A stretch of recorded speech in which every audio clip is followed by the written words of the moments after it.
Okay, welcome back to the channel. In this video, we're probably going to upset a few people. I don't mean to offend anyone. If I do, that's just an added bonus. But I'm not here to offend people. I'm not here to piss people off. Take it as you will, though. I guarantee you some people are going to get upset. And in this video in particular, I would say read the comments, because that's probably where things are going to get a little bit spicy. So, the origins of Freemasonry. Where did it all come from? Well, let's dispose of one myth, or one bit of misinformation. This whole 1717 date, because that ain't the origins of it, I'm sorry to tell you. 1717 is the date that they've said that 4 Master Masons from 4 different lodges got together in England to create the Grand Lodge of England. Well, it's kind of in the story, right? But some people say, well, that's where speculative masonry started. Prior to that, we're all working in stone. No. Think about it. It's telling you in the story.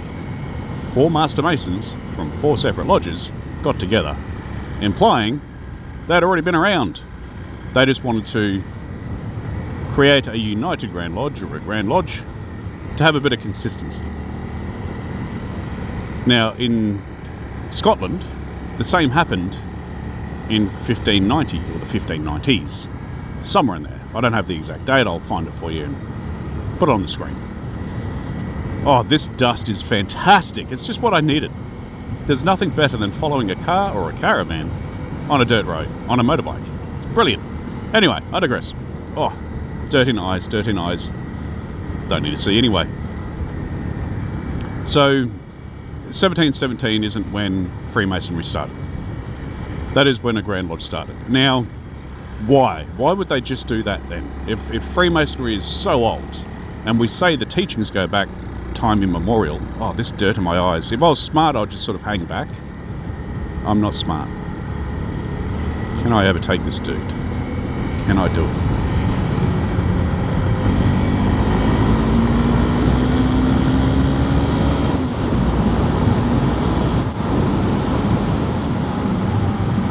Okay, got past the dust. I'll slow down a little bit, just to annoy him. No, just to stop a bit of the wind noise. Okay, so why then? Why not 100 years earlier? Why not 200 years earlier? Why not 1,000 years earlier?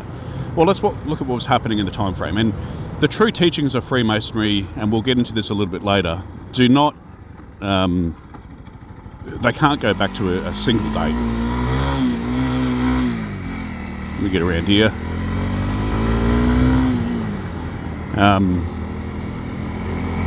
They do go back thousands of years. But why did they just create a Grand Lodge in 1717? Why is that even a date? And why in the 1590s in Scotland? Well, look at what was happening at the time. And look at the etymology of the word heresy. That's a bit of a clue. So, heresy is if you're going against the ruling of the church, or the teaching of the church, or the belief of the church, if you're going against the church in any way. So you can imagine, back in the 1500s at the height of the witch hunt, they're not too friendly with people that don't agree with the church. They tend to get burnt at the stake and called a witch and all this kind of crazy stuff. So you can imagine some loony talking about free will? How dare you? Burnt on the stake. So it wasn't really the best climate to be talking about there's another way, there's a better way of doing things. This is the way things happened in the old times. You'd get burnt at a stake. So things go underground. And Freemasonry, no different. So around the time of the Grand Lodge of Scotland, or England, there's still witch hunting, less so in England. In the 1717s, that is. But prior to that, yeah, you'd be burnt at a stake for teaching anything outside of what the church wanted. So, Freemasonry had to go underground. And the name Freemasonry is just a more modern name for the same teachings that have been around for thousands of years. The Egyptians have been teaching this stuff, and that's why you'll see a lot of Egyptian stuff in Freemasonry. Sumerians, we can trace it back to Sumerians. And you know what? When they do some more digging, I guess you could say it, archaeologists get out there and buy a new shovel and do a bit more digging, and they can trace civilization back further, the teachings are going to go back further as well. So the teachings are extremely ancient, regardless of the name. But Freemasonry didn't start in 1717. Modern Freemasonry didn't start in 1717. That's when 4 Master Masons from 4 lodges got together and created the Grand Lodge of England. Same applied in 1590 in Scotland. It was a safer environment to sort of come out from underground. That is why these dates, these are the dates that things happened. It didn't happen 100 years earlier because you would have been killed. During the wars, what happened? Well, someone with the last name of Hitler was very passionate about finding a lot of religious relics and researching a lot, and he was very interested in the Freemasons. That's why over 100,000 Freemasons were put into concentration camps. Am I allowed to say that on YouTube? I don't know. We'll find out. This is why when they invaded countries, some of the first places I'd go to are Masonic lodges, because they knew there was a lot of history there. So there's a reason behind some of the madness. Well, whether there's a legitimate reason or not, it's a different story, right? But he had a strong interest. He wanted to know the secrets. He wanted to see if he could trace his civilization back, his culture back, as far as he could. So we're not going to go into the history of the different wars, but Freemasons have been persecuted for a very long time. The same thing happened to Jesus and his disciples. They were persecuted. All the Gnostic Christians were killed. Millions were killed because they didn't believe what the church believed.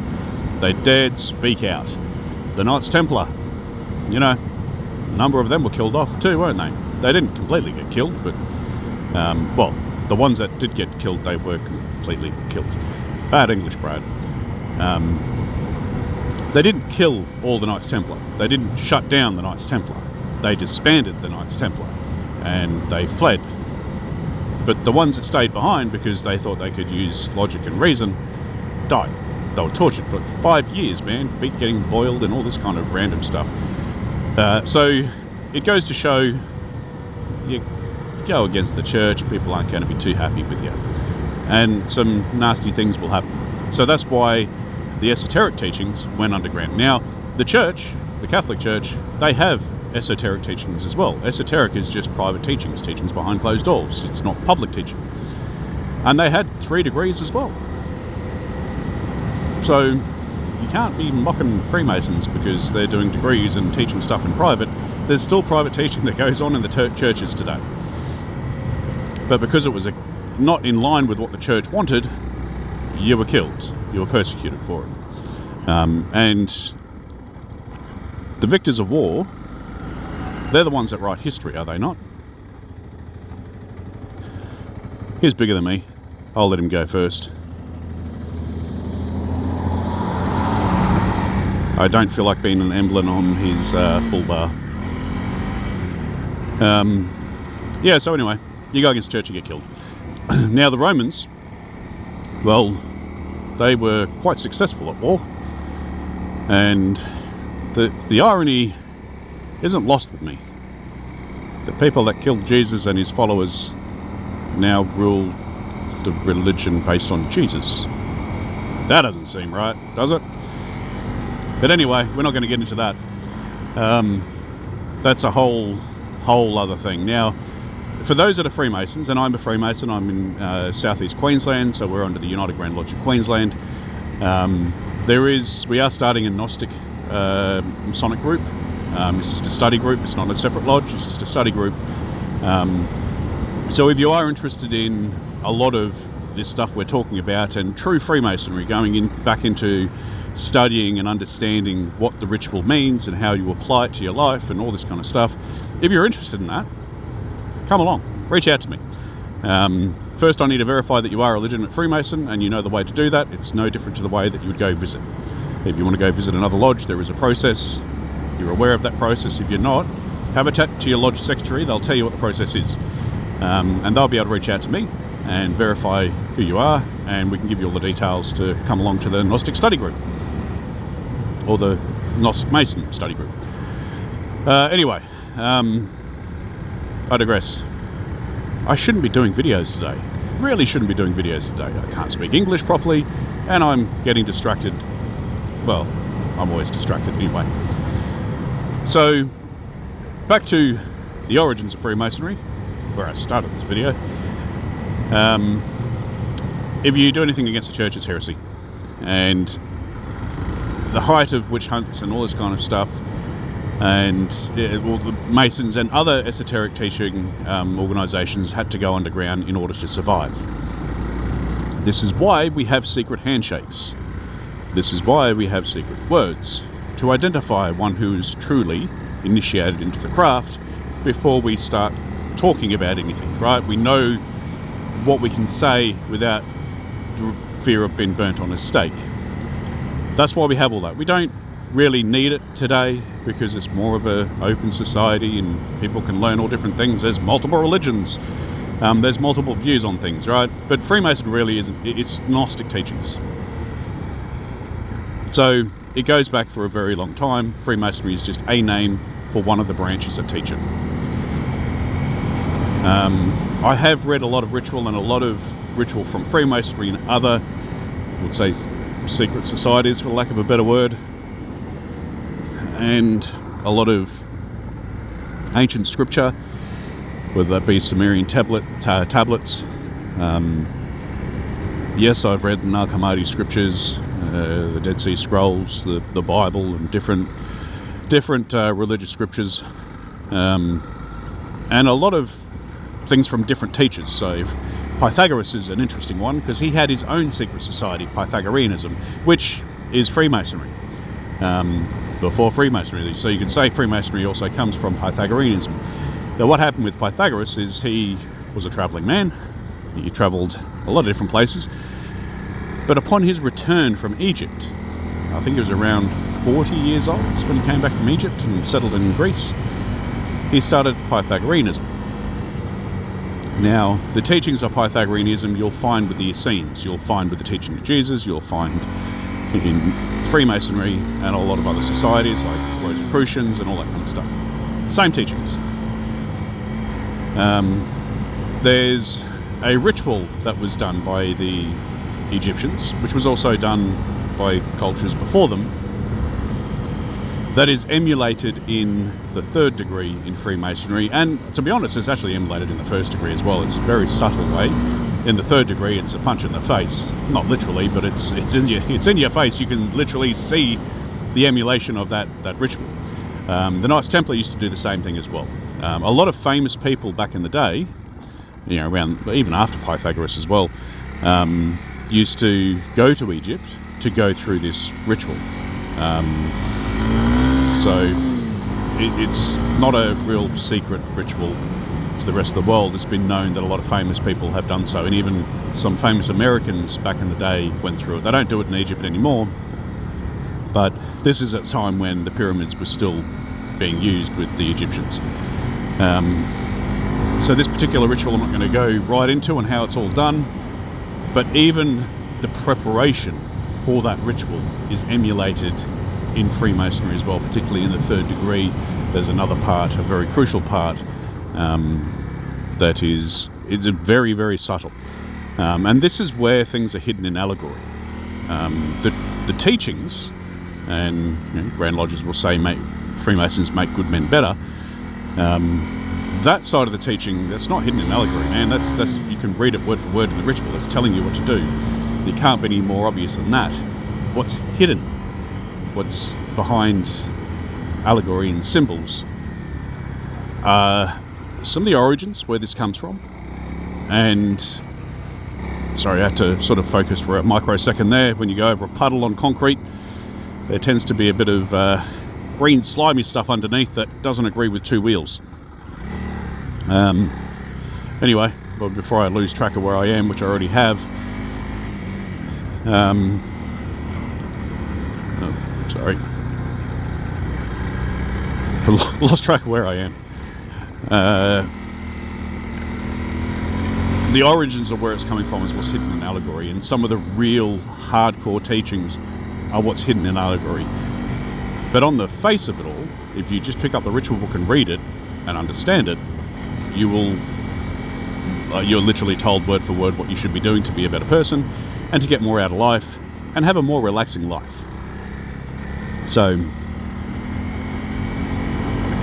there is secrets there. But if you just want Freemasonry to be a better person, yeah, read the ritual. It's all there. You don't have to worry about the study of all the secrets and stuff like that. Everything that's sort of veiled or hidden, you don't have to worry about that. Because people join Freemasonry for different reasons. So, yeah. But anyway, yeah, the origins of it goes way back. The actual teachings, the origins of the teachings, the origin of the name Freemasonry, don't know. We honestly do not know when they started to use the name Freemasonry. But prior to that, Pythagoreanism was one, the Essenes were one, the teachings of Jesus is the same as the teaching of Freemasonry. It's all Gnostic. It's all the same. Yeah, so I have found connections to Sumerian text, and when I do research, it's really hard. And maybe I will. No, yeah, I will. I'll do a video on maybe the four levels of consciousness. There's more levels of consciousness, but we'll sort of focus on the 4 in the next video, because that translates into Freemasonry quite well. It translates to everyday life, but we'll go into that, because there is a trap in Freemasonry where you can get caught, and that's chasing the meaning of things but forgetting your quest and getting distracted by shiny things, like what's the meaning of XYZ, for example. Poor example, I know, because I said XYZ. And then seeing how far that goes as opposed to what that actually means, how you convert that into wisdom. And so a lot of people do get stuck in the trap and just chasing down the rabbit hole, trying to find origins of things and different words and different symbols and all this kind of stuff, and forget the original quest of, well, how does that apply to wisdom? Well, this is nice and clayey. So anyway, that's the origins of Freemasonry. It's far older than we thought. The teachings are, it didn't originate in 1717. I wish people would stop saying that. The Grand Lodge of England did originate then, and in Scotland in the 1590s. But that's not the origin of all our teachings and where we actually come from. We've had multiple names over the years, or centuries, decades, millennia, whatever you want to say. Many different names, but the teachings are all the same. So hopefully you enjoyed that. Hopefully you didn't get upset too much. If you did, cool. This is just me talking my opinion based on my research, what I've done. If you've come up with something else that's got a completely different conclusion, let me know. I'm interested. Alright, take care, and I'll see you on the next video. Enjoy!